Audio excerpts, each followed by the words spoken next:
बिस्मिल्लाहिर्रहमानिर्रहीम अस्सलाम वालेकुम नाज़रीन किराम, आप देख रहे हैं जो कि अपडेट पर कश्मीर न्यूज़ राउंड अप और मैं हूं आपका मेज़बान फैसल भट्ट। नजर डालते हैं आज की ताज़ा तरीन न्यूज़ राउंड अप पर।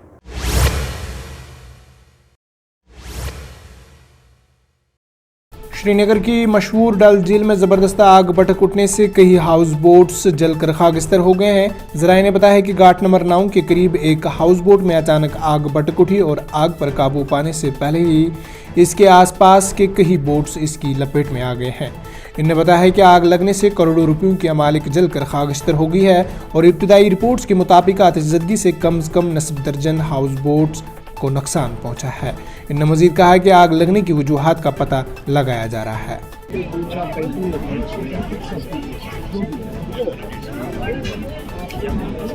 मैं तकरीबन 5:15 यहाँ पहुँचा हूँ क्योंकि मुझे भी 5:13 पर फ़ोन आया था, तो मैं 3-4 मिनट में यहाँ पहुँचा तो यहाँ आग लगी थी ऑलरेडी।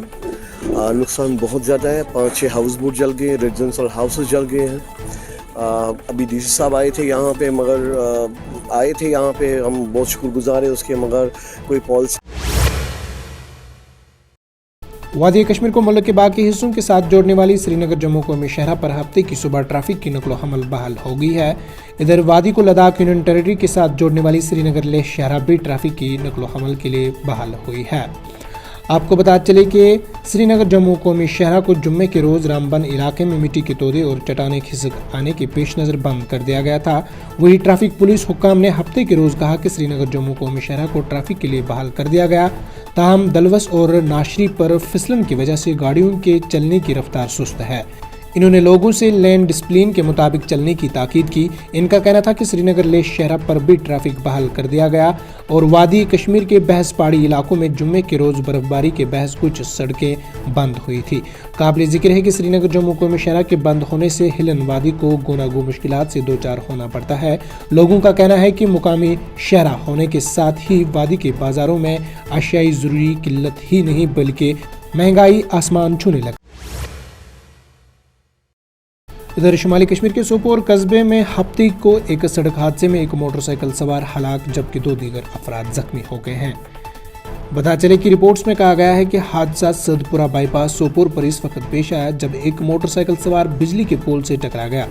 इस हादसे में बाइक सवार और 2 दीगर मोटरसाइकिल सवार शदीद तौर पर जख्मी हो गए और इन्हें फौरी तौर पर सोपोर के सब डिस्ट्रिक्ट अस्पताल ले जाया गया, जहां इनमें से एक जख्मों की ताब न लाते हुए चल बसा। इधर SDH सोपोर के एक डॉक्टर ने भी इस सड़क हादसे की तस्दीक की और महलूक की शिनाख्त दानिश अहमद के तौर पर की है, जबकि जख्मियों की शिनाख्त आकिब अहमद और तवीद अहमद के तौर पर की गई है। इस दौरान पुलिस ने इस सड़क हादसे का नोटिस ले लिया है।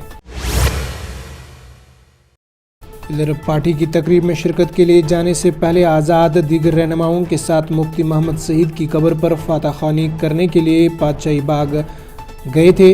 ताहम कब्र के दरवाजे पर पहुंचने से पहले कब्र के दरवाजे पर ताला लगा हुआ था। बाद आज़ाद ने दीगर कायदीन के हमरा कब्र के बाहर फातह खानी की।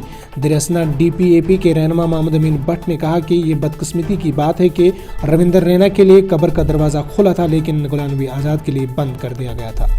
अभी आएंगे हमारे लीडर गुलाम नबी आज़ाद साहब, कहते पड़ेंगे दरवाजा बंद है, दरवाजा खुलेगा नहीं खुलेगा तो बाहर पड़ेंगे।